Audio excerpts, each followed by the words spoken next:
الشيطان الرجيم بسم الله الرحمن الرحيم.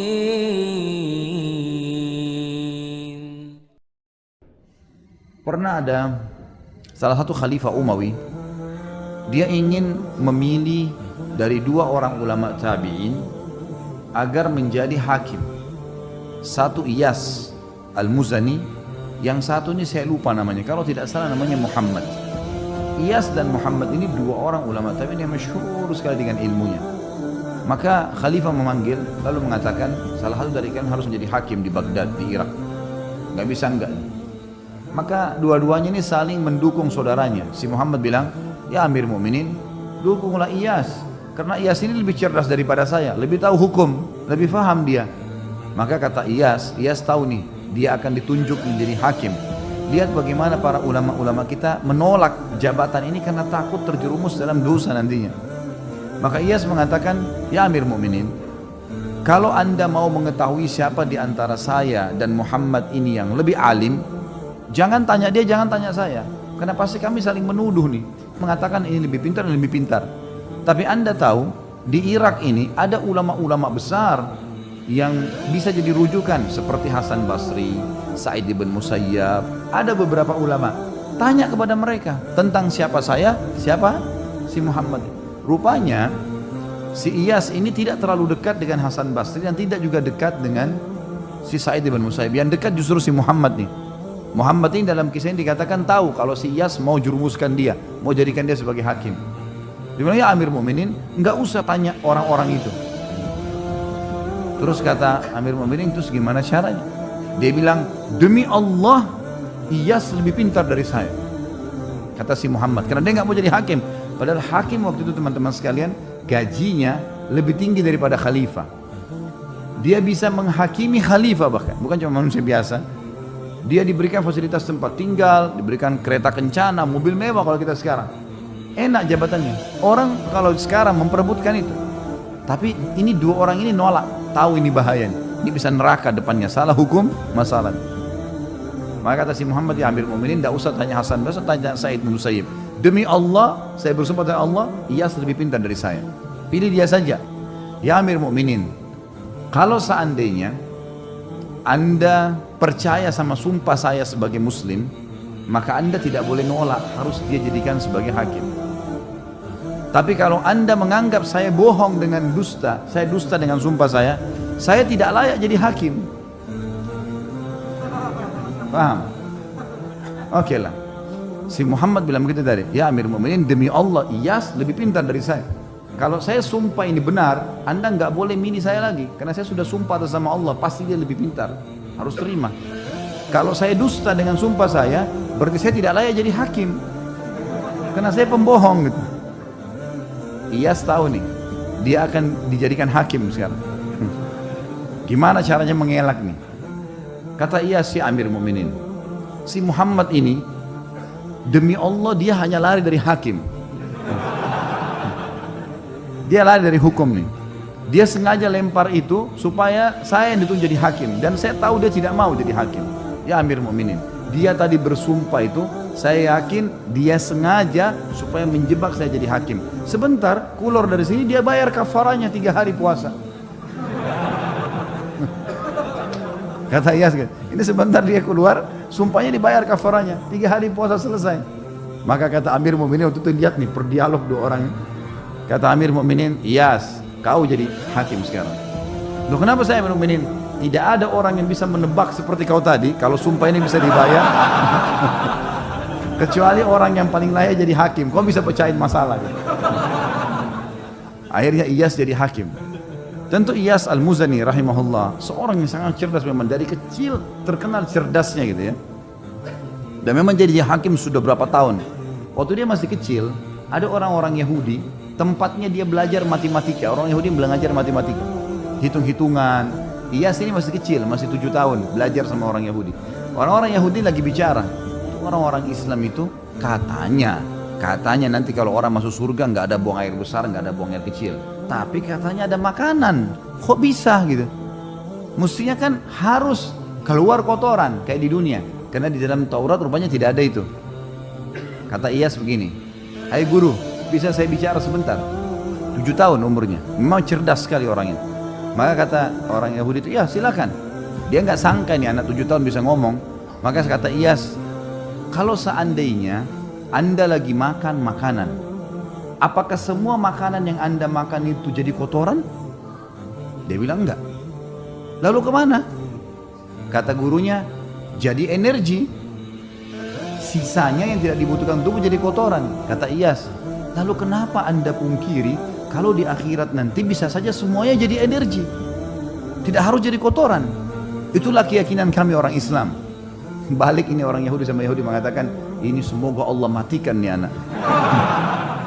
Loh iya, maksudnya ada orang Islam yang begini cerdas, semoga Allah matikan nih anak. Sampai begitu bahasanya. Tapi emang dia sangat cerdas, luar biasa orang ini, sangat jeli sekali. Pernah ada 2 orang lagi bertengkar nih, ribut. Rupanya pernah utang-utangan, si A sama si B pernah utang. Si A utang sama si B. Sepakat ketemu di satu pohon, kemudian dikasihlah uang itu. Berjalan waktu, rupanya si A ini nggak ngakuin, nggak ada tulisan. Gimana caranya? Sampai ke pengadilan. Hai Hakim Iyas, bagaimana jalan keluarnya nih? Kata Iyas, mana hujahmu? Disampaikan kepada orang yang menuduh ini, yang menggugat, yang punya uang. Dia bilang, ini teman saya kenal. Di bawah pohon kami janjian, dan saya kasih dibungkus warna biru, duitnya ada. Kata Iyas, itu saja ya? Ada saksi nggak? Ada tertulis nggak? Ada. Tanya kepada si A yang ini, benar nggak yang dia bilang? Nggak benar. Mana buktinya? Saya nggak pernah kenal orang ini, saya nggak pernah ambil duit dari dia. Tapi Iyas ini, Allah subhanahu wa ta'ala berikan dia feeling, dia merasa memang si B benar nih. Ringkas cerita, kata Iyas, baiklah, kalau begitu, dia bilang sama si B, kamu sekarang kembali ke pohon yang dulu kau pinjamkan uang, yang kamu sangka itu. Kesana, kemudian coba kau ingat-ingat sambil berdoa sama Allah, siapa tahu memang kau ingat bukan orang ini yang kamu kasih. Enggak Hakim, sudahlah, ikutin saya, pergi aja. Pergilah si B ini, kembali ke sana, ke bawah pohon itu.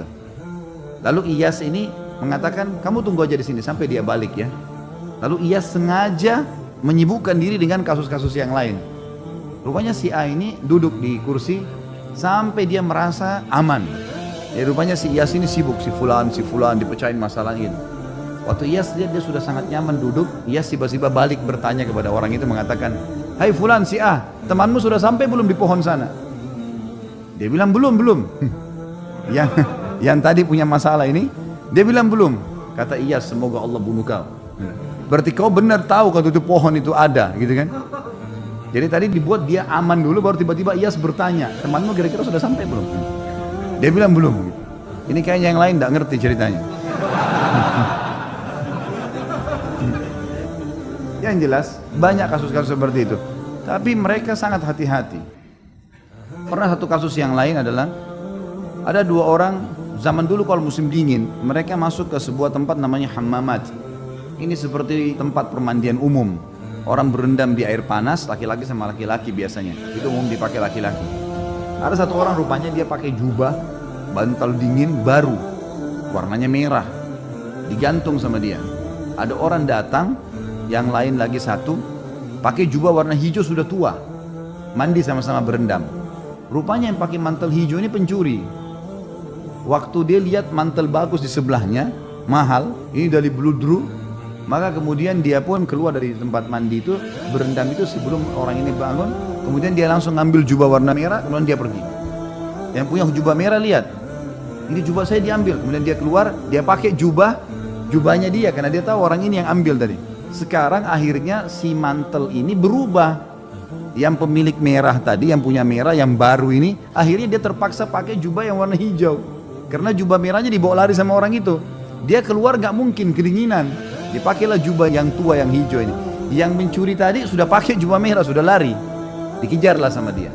Ringkas cerita, lewat tidak sengaja di depan pengadilan. Lalu si yang punya jubah hijau teriak, ini fulan mencuri mantel saya. Ada beberapa, kalau kita sekarang polisi, aparat keamanan, khilafah yang menjaga depan pengadilan, tangkap dulu. tangkap.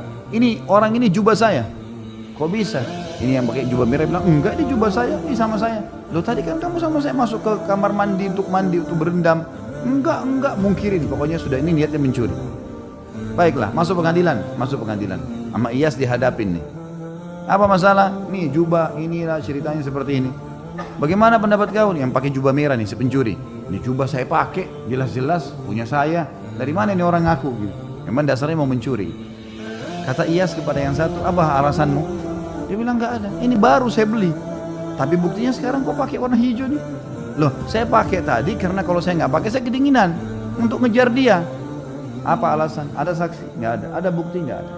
Gimana jalan keluarnya nih mecahin? Coba kalau antum di posisi ini gimana mecahin? Iyas rahimahullah punya ide gitu.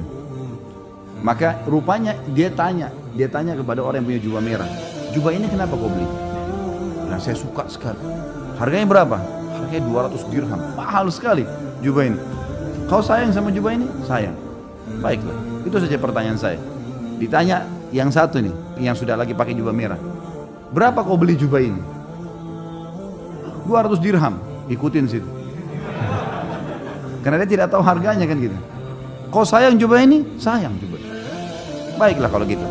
Sekarang untuk membuktikan, saya akan ambil sebuah alat. Diambil seperti alat tapi dari besi, itu untuk menghancurin benda biasanya. Bukan pedang juga, tapi ada seperti sisir kalau kita sekarang, tapi tajam-tajam gitu ya. Lalu kata Iyas, panggil salah satu petugas di pengadilan, ambil tuh jubah merah, keluarin sekarang, taruh di depan saya. Ini jubah sekarang, saya akan hancur-hancurin. Karena kalian berebut, tidak tahu siapa yang punya, maka saya akan hancurin nih. Diambillah sama dia sisir tersebut tadi yang tajam ini, kalau ditarik ini sobek semua nih. Tiba-tiba yang punya jubah, yang memang punya jubah yang tadi yang betul-betul beli itu, mengatakan sudah hakim, nggak usah, kasih aja dia deh, daripada hancur. Sementara yang satu ini bilang, ya udah silahkan, hancurin aja. Udah ketahuan belum? Sudah mulai cerdas malam ini. Ini betul jubahnya si B, kasih si B. Loh kok bisa si A nya mungkir? Nggak mungkin. Kalau kau punya kau nggak bakal mau hancurin. Seperti itulah. Dan cukup banyak kasus-kasus dalam pengadilan Islam.